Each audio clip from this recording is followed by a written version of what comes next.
வணக்கம் தமிழ் உறவுகளே, எப்படி இருக்கீங்க எல்லாரும்? உங்கள் பாசத்திற்குரிய ஜேகே பேசுகிறேன். நல்லா இருக்கீங்களா? என்ன சொல்ல வரணும்னா, நம்முடைய வருங்கால தமிழ் இளைஞர்களை பற்றி தான் சொல்ல விரும்புகிறேன்.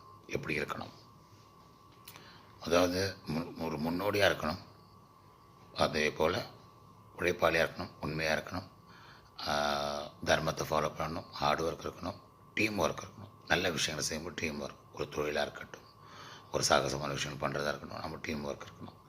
இது தமிழ் மண்ணுக்கும் தமிழ்நாடுக்கும் நம்முடைய தாய்நாடு இந்தியாவுக்கும் பெருமை சேர்க்குற மாதிரி நம்ம தமிழர்கள் சிறந்திருக்கணும். இது வருங்கால இளைஞர்கள், சரிங்களா?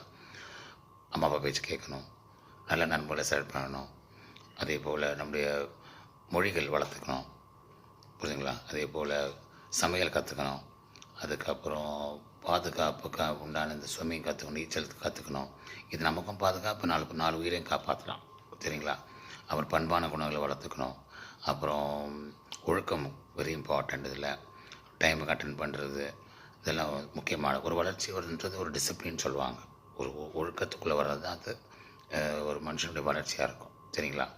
ஸோ இதெல்லாம் நம்ம தமிழ் இளைஞர்கள், வருங்கால இளைஞர்கள், சரிங்களா? இளைஞர்கள் இளைஞர்கள் மேலே வரும்போது இது அவங்களுடைய லைஃபோடு அது பின்னி பிணைஞ்சிருக்கும் போது வாழ்க்கையில் எந்த தருணத்தையும் அவங்க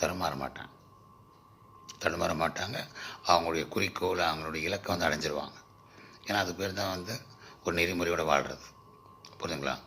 ஸோ இது நான் ஏன் இப்போ நான் சொல்கிறேன்னா, இன்றைக்கி நிறைய பேர் நம்ம இந்த கணினியில் உட்காந்துட்டோம். கணினியாக இருக்கட்டும், லேப்டாப்பாக இருக்கட்டும், மொபைல் ஃபோனாக இருக்கட்டும், இதில் நம்முடைய ஆக்கப்பூர்வமான சக்தி நிறைய போயிடுது. ஆனால் அதிலே நல்ல விஷயங்கள் இருக்குது. இதில் தேவையில்லாத விஷயங்கள் ரொம்ப கான்சன்ட்ரேட் பண்ணுறது, ரொம்ப கேம்ஸில் உட்கார்றது, இந்த மாதிரி பண்ணும்போது நம்மளுடைய உள் சக்தி இருக்குல்ல, நம்மளுடைய உள் சக்தி, அந்த சக்தியானது இப்படி விரயமாயிடுது, சரிங்களா?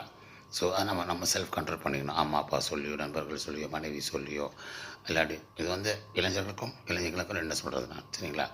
ஸோ அதே போல் கல்யாணம் வரும்போது அம்மா அப்பா கையிலேருந்து பொறுப்பை விட்டுறணும், சரிங்களா? என்ன காரணம், அவங்க நம்மளை வளர்த்தவங்க, வளர்த்து எல்லாமே தெரியும் நம்ம குணங்கள்.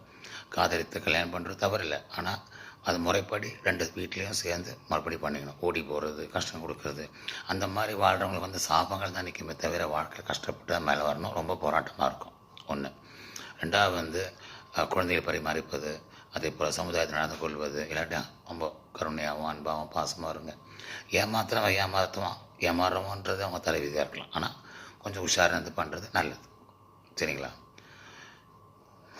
சொல்கிறது சொல்லிவிடுங்க, அப்புறம் உங்கள் இஷ்டம், சரிங்களா? வாழ்க தமிழ்.